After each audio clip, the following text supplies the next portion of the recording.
Most welcome dear students, आप सभी लोगों का स्वागत है आपके अपने यूट्यूब चैनल डीजे सर पर। आप सभी लोगों को होली की हार्दिक शुभकामनाएं, उसके साथ ही साथ शब बारात की दिली मुबारकबाद। आप लोग बेहतर तरीके से अपने त्योहारों को मनाइए, लेकिन समय को काटते हुए, क्योंकि आपके बोर्ड एग्जामिनेशन जो है आपसे दूर नहीं है। बहुत ही चंद दिनों के बाद आप लोग को बोर्ड एग्जामिनेशन में बैठना है, और याद रखिएगा, अभी नहीं तो कभी नहीं। तो डियर स्टूडेंट्स, जो भूगोल के बच्चे हैं उनके लिए आज का ये सेशन बहुत ही ज़्यादा इंपॉर्टेंट है, क्योंकि भूगोल के मोस्ट इंपॉर्टेंट प्रश्नों की सीरीज पर हम लोग बात करने वाले हैं। तो प्रश्नों की सीरीज में अंत तक बने रहेगा। ये अति लघु उत्तरीय जो प्रश्न है वो बहुत ही ज़्यादा महत्वपूर्ण है आपके एग्जाम के दृष्टिकोण से। तो भूगोल के वे बच्चे क्लास 12 के जो हैं, या तो बीए फर्स्ट सेमेस्टर के बच्चे हैं, तो उनके लिए भी देखिए इंपॉर्टेंट यह सेशन है। पहला हम लोग का डिस्कशन देखिए, प्रश्न क्या है। मानव विकास सूचकांक की अवधारणा का विकास किसने किया था। देखिए यहाँ बात हो रही है मानव विकास सूचकांक की। तो यहाँ पर जब बात करते हैं हम लोग, देखिए एक पाकिस्तानी अर्थशास्त्री जिनका नाम क्या था, महबूब उल हक, और उसके साथ ही साथ नोबेल पुरस्कार विजेता रहे हैं जिनका नाम है, और ये भारतीय मूल के व्यक्ति हैं जो कि अमेरिका में रहते थे। तो इनका क्या था, अमेरिकी अर्थशास्त्री जिनका नाम अमर्त्य सेन था। ठीक है। तो ये दो लोगों का मुख्य रूप से देखिए याद किया जाता है नाम। मानव विकास सूचकांक की अवधारणा में कौन कौन, पाकिस्तानी अर्थशास्त्री महबूब उल हक, और उसके साथ ही साथ नोबेल पुरस्कार विजेता जो है भारतीय मूल के अमेरिकी अर्थशास्त्री अमर्त्य सेन। तो दो ये महत्वपूर्ण अर्थशास्त्री जिन्होंने मानव विकास सूचकांक की अवधारणा देने में अपने महत्वपूर्ण कार्य को किए हैं। ठीक है डियर स्टूडेंट्स, ये इंपॉर्टेंट ज़्यादा प्रश्न है, बहुत ही ज़्यादा इंपॉर्टेंट है। और उसके साथ ही साथ जो ये नाम है, ये नाम भी याद रखिएगा। और कभी कभी इस बहुविकल्पी में पूछ देता है कि यह किस देश से बिलोंग करते हैं, या इसे देने वाले कौन है। तो बहुविकल्पी और अति लघु में कोई अंतर नहीं होता है। बस बहुविकल्पी में यही मिलता है कि आपको 4 ऑप्शन मिलता है, वहाँ से आपको छाट के लिखना होता है। और अति लघु में क्या होता है, आपको उसी लाइन को लिखना होता है खुद से। और यदि आप अति लघु पढ़ते हैं तो समझ लीजिए आप बहुविकल्पी ही पढ़ रहे हैं, और बहुविकल्पी पढ़ रहे हैं तब आप ये समझिए कि आप अति लघु ही पढ़ रहे हैं। तो दोनों में बहुत ज़्यादा कोई डिफरेंस नहीं होता है। डियर स्टूडेंट्स, महत्वपूर्ण प्रश्नों की श्रृंखला में आगे बढ़ने से पहले आप हमारे नंबर को ज्वाइन जरूर करें। 950 690 257, ये हमारा नंबर एकदम फ्री है। और इस नंबर से आप ज्वाइन हो जाइए और अपनी तैयारी को एक बेहतर मंजिल ज़रूर दीजिए। 950 690 285 7। ठीक है डियर स्टूडेंट्स। तो यहाँ पर आइए हम लोग स्टार्ट करते हैं प्रश्न संख्या 2 को। दूसरा हम लोग का देखिए प्रश्न क्या है, मानव विकास सूचकांक से क्या तात्पर्य है। बहुत ही इंपॉर्टेंट प्रश्न है, मानव विकास सूचकांक से क्या तात्पर्य है। अभी देखिए बात किया जा रहा था कि इसके जो हैं कौन विकास किए इसका, या कौन इस पर महत्वपूर्ण अपना कार्य किया। तो दो लोगों का मैंने नाम बताया, कमेंट बॉक्स में उनका नाम बताइए पहले आप लोग। देखिए यहाँ तक कि भूल गए। मानव विकास सूचकांक देखिए डियर स्टूडेंट्स, अगर बात किया तो एक मेजरमेंट होता है, यह एक मापक होता है। ठीक है। जिसे मानव विकास की आधारभूत उपलब्धियों पर निर्धारित एक सामान्य सम्मिश्र सूचक के रूप में माना जाता है। ठीक है। ये देखिए एक तरीके से मापांक किया जाता है, मापन किया जाता है मानव की विकास की अवधारणाओं को ध्यान में रखते हुए। ठीक है। और उसकी उपलब्धियों को ध्यान में रखते हुए एक सूचक बनाया जाता है। एक उपलब्धियों को ध्यान में रखते हुए एक सूचकांक बनाया जाता है। ठीक है। और विभिन्न देशों द्वारा देखिए क्या होता है, स्वास्थ्य पर हो गया, शिक्षा पर तथा संसाधनों तक पहुँचे के क्षेत्र में की गई उन्नति के आधार पर उन्हें क्रम प्रदान करते हैं। किसी भी क्षेत्र में जाए, स्वास्थ्य में कौन नंबर 1 पर है नहीं पूछता जाता है कि भैया खुशी का हैप्पीनेस में देखिए इंडेक्स इसका ही है, और इसमें ये इनका इंडेक्स है, और गरीबी में इनका इंडेक्स है, अमीरी में इनका इंडेक्स है ना। मतलब ओवरऑल जो बनाते हैं शिक्षा एजुकेशन में इनका इंडेक्स ये है, पॉलिटिकल में इनका इंडेक्स ये है, भ्रष्टाचार में इस देश का ये इंडेक्स है।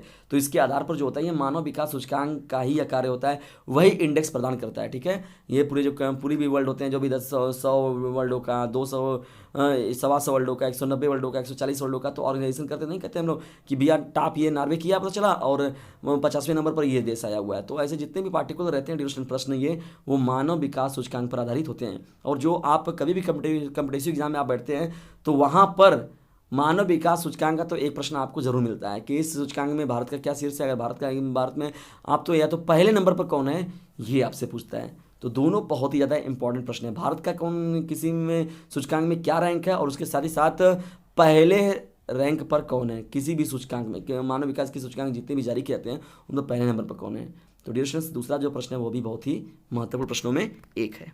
डियर स्टूडेंट देखिए यहाँ पर यह जो क्रम होता है वो 0 से 1 के बीच के स्कोर पर आधारित होता है। मतलब इसमें डेसिमल नंबर मिलते हैं आपको। स्कोर 1 के जितना निकट होता है, मानव विकास का स्तर उतना ही अधिक होता है। ठीक है। ये आप एक्सटर्नल रूप में जानिएगा इस बात को।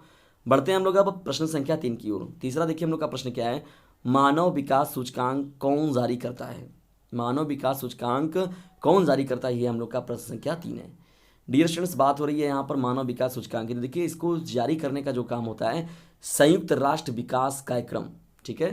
क्या होता है, संयुक्त राष्ट्र विकास कार्यक्रम जो होता है वही जारी करता है। तो ये आपका क्या हो जाएगा, यूनियन की बात हो गई, नेशनल डेवलपमेंट प्रोग्रामिंग की जो बात होती है, ये संयुक्त राष्ट्र विकास कार्यक्रम यानी संयुक्त राष्ट्र संघ का ही एक भाग है।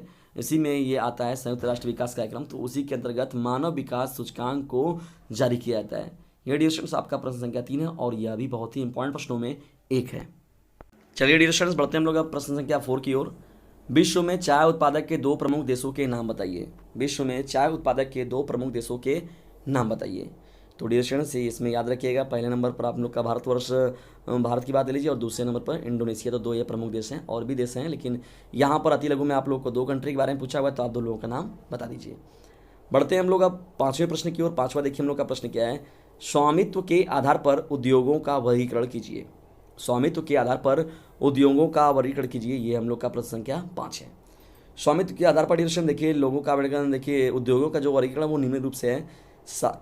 पहला देखिए क्या हो जाएगा, सार्वजनिक क्षेत्र उद्योग, दूसरा क्या है निजी क्षेत्र उद्योग, तथा तीसरा जो होता है संयुक्त क्षेत्र उद्योग।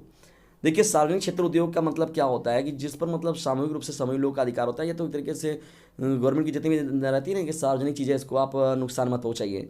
और निजी क्षेत्र का मतलब जैसे क्या एक धर्मशाला खोलते तो वो सार्वजनिक होता है, लेकिन अगर एक मकान अपना कोई इंसान बनाता है तो उसका निजी होता है। तो निजी क्षेत्र के उद्योग का मतलब क्या होगा, जिसके कोई निवेश एक है या तो पार्टिकुलर कोई 2 लोग मिलकर उसको खोल रहे हैं, तो वहाँ पर निजी क्षेत्र के वो उद्योग हो जाते हैं, ठीक है। और संयुक्त क्षेत्र के उद्योग का मतलब क्या क्या क्या संयुक्त रूप से लेकर बात किया जाता है, ठीक है। तो इस तरीके से क्या करते हैं हम लोग उद्योगों का वर्गीकरण, हालांकि उद्योगों के कई प्रकार से बांटते हैं हम लोग, लेकिन यहाँ पर बात हुई है स्वामित्व के आधार पर उद्योगों का वर्गीकरण। तो डियर स्टूडेंट्स इस प्रकार से करते हैं।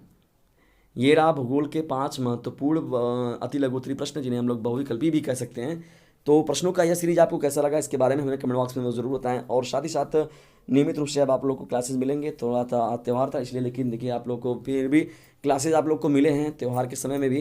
तो डियर स्टूडेंट्स आप लोग के लिए प्रतिबद्ध है व्यक्ति, लेकिन आप लोग को भी थोड़ा इस चैनल के प्रति प्रतिबद्ध होने की ज़रूरत है, और ज़्यादा से ज़्यादा इसे शेयर ज़रूर करें।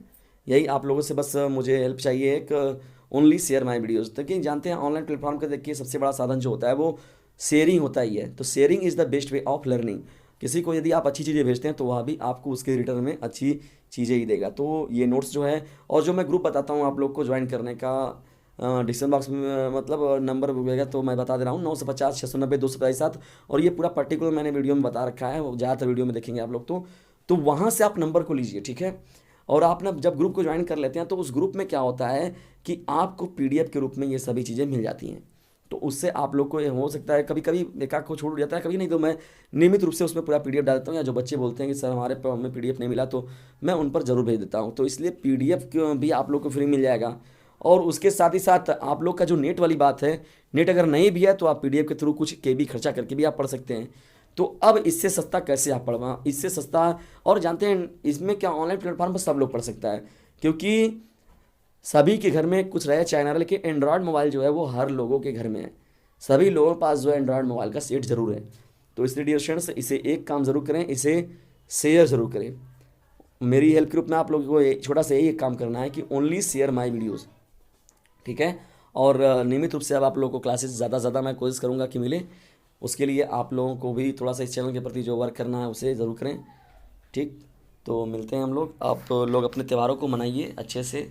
देखिए यहाँ पर त्यौहार तो 2 तरीके के मतलब 2 भी मिले हैं आप लोग को, होली भी है और उसके साथ ही साथ शब बारात भी है। तो आप लोग अपने त्योहारों को मनाने के साथ ही साथ अपने टाइम को थोड़ा बचा लीजिएगा, क्योंकि याद रखिएगा कि इस समय आप एक मिशन पर हैं। यूपी बोर्ड जिसका नाम है यूपी बोर्ड एग्जामिनेशन या CBSE बोर्ड एग्जामिनेशन, सभी लोगों के एग्ज़ाम आपसे ज़्यादा दूर नहीं है। तो डियर फ्रेंड्स इतना काम ज़रूर करें कि अपने समय के पाबंदियों में अपने काम को करें, और ज़्यादा से ज़्यादा इस समय अपनी स्टडी पर समय ज़रूर दीजिए। तो मिलते हैं हम लोग अगली वीडियो में जल्दी। तब तक के लिए टेक केयर, गुड बाय, जय हिंद, जय भारत।